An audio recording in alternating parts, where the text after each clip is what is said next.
Perkembangan teknologi digital telah membawa perubahan besar dalam berbagai bidang, termasuk pendidikan keperawatan. Mahasiswa keperawatan tidak hanya dituntut memahami teori, tetapi juga mampu menguasai keterampilan klinik dan pengambilan keputusan yang tepat. Aduh, aku merasa bingung nih sama tindakan keperawatan. Takut saat praktik nanti.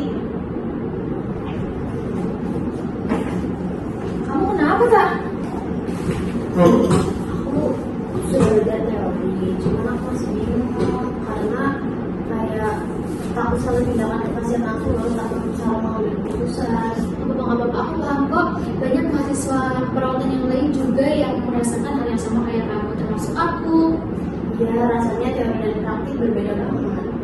Iya, sebenarnya sekarang itu ada berbagai pembelajaran yang berbasis artificial intelligence atau AI yang bisa membantu mahasiswa keperawatan itu belajarnya lebih efektif lagi.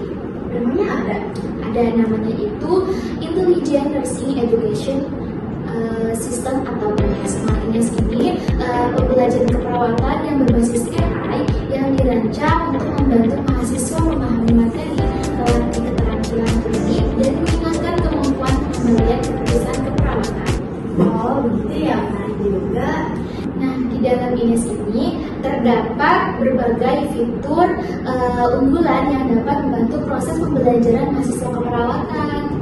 Tapi kalau misalnya aku masih bingung atau takut saat praktik, ada nggak sih fitur yang bisa membantu kita untuk latihan terlebih dahulu sebelum bertemu pasien secara langsung? Ada banget.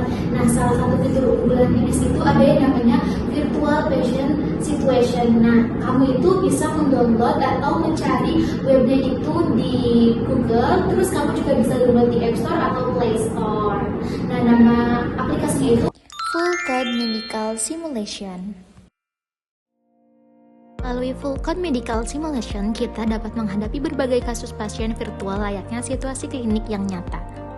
Nah, di bagian ini terdapat seluruh informasi mengenai riwayat penyakit saat ini, review of sistem, obat-obatan, dan alergi yang telah diprogram ke dalam kasus. Saya akan mulai dengan pertanyaan terbuka terlebih dahulu. Pasien mengeluhkan nyeri perut kiri bawah yang semakin memberat selama 3 hari terakhir. Selanjutnya, saya dapat menanyakan gejala lain seperti apakah pasien mengalami demam, muntah, atau diare. Saya juga akan menggali riwayat kesehatan pasien.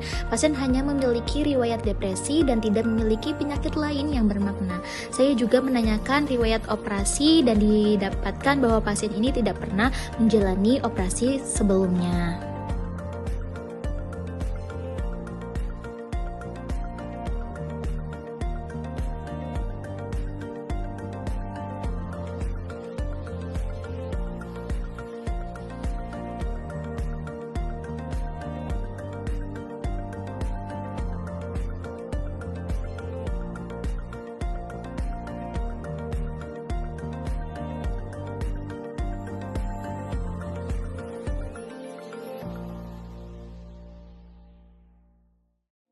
Selanjutnya, saya melakukan pemeriksaan fisik, yaitu berupa sak jalan pernafasan, sirkulasi. Nah, dalam kondisi baik sehingga tidak memerlukan tindakan segera. Karena keluhan utama adalah nyeri perut, saya melakukan pemeriksaan abdomen dan didapatkan nyeri tekan pada kuadran kiri bawah abdomen. Saya juga memeriksa genitourinaria untuk memastikan tidak terdapat hernia, serta pemeriksaan punggung untuk menilai adanya costovertebral angle tenderness atau CVA tenderness yang dapat mengarah pada batu ginjal. Selain itu, saya juga memeriksa adanya ruam kulit seperti herpes zoster, namun tidak ditemukan kelainan. Dari aspek stabilisasi, pasien tidak memerlukan tindakan resusitasi khusus. Saya memasang monitor untuk memantau tanda-tanda vital dan didapatkan pasien mengalami demam serta takikardia. Oleh karena itu, saya memasang akses intravena dan memberikan bolus cairan sebanyak 1 liter untuk membantu memperbaiki takikardia. Berdasarkan temuan yang ada, diagnosis ini dibanding yang saya pertimbangkan terutama berasal dari sistem gastrointestinal, yaitu diverticulitis, appendicitis, atipikal, dan sigmoid volvulus. Diverticulitis menjadi diagnosis yang paling mungkin karena lokasi nyeri berada di kuadran kiri bawah. Karena pasien masih mengalami takikardia, saya memberikan tambahan bolu cairan. Untuk mengatasi demam, saya memberikan acetaminophen, dan untuk mengurangi nyeri, saya memberikan morfin.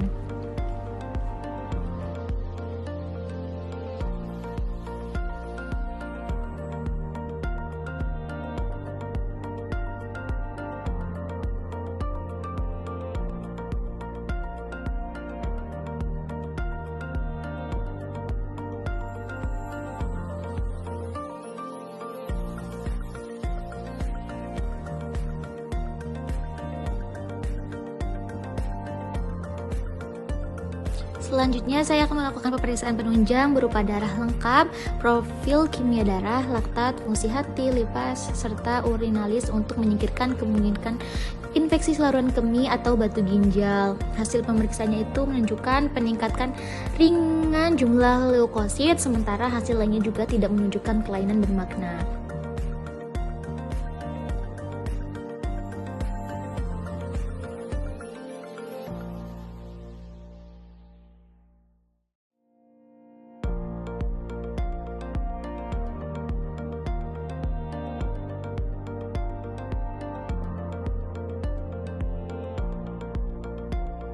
Karena terdapat nyeri abdomen yang terlokalisasi, saya melakukan CT scan abdomen.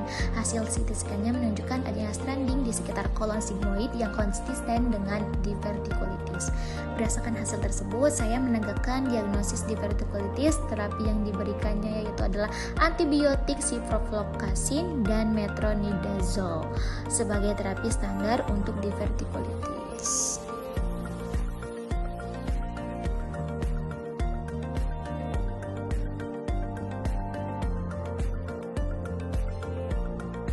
Nah, setelah kondisi pasiennya stabil, saya akan menghubungi dokter layanan primer untuk tindak lanjut.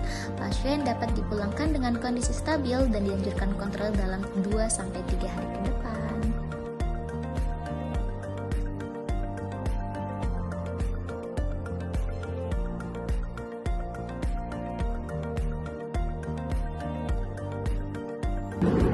Wah, ternyata langkah-langkahnya cukup jelas ya. Benar sekali. Selain itu, keputusan yang kita ambil juga akan mempengaruhi kondisi pasien sehingga kita bisa belajar berpikir kritis dan melatih klinikal kita. Jadi kalau aku masih kurang tepat dalam mengambil keputusan, aku belajar lagi tanpa membahayakan pasien. Benar sekali, kita itu dengan belajar seperti itu kita bisa melatih kepercayaan diri kita sebelum kita terjun langsung ke praktik. Dengan Intelligent Nursing Education System dan melalui full code medical simulation, mahasiswa keperawatan dapat belajar secara lebih interaktif, aman, dan efektif dalam menghadapi berbagai situasi klinik.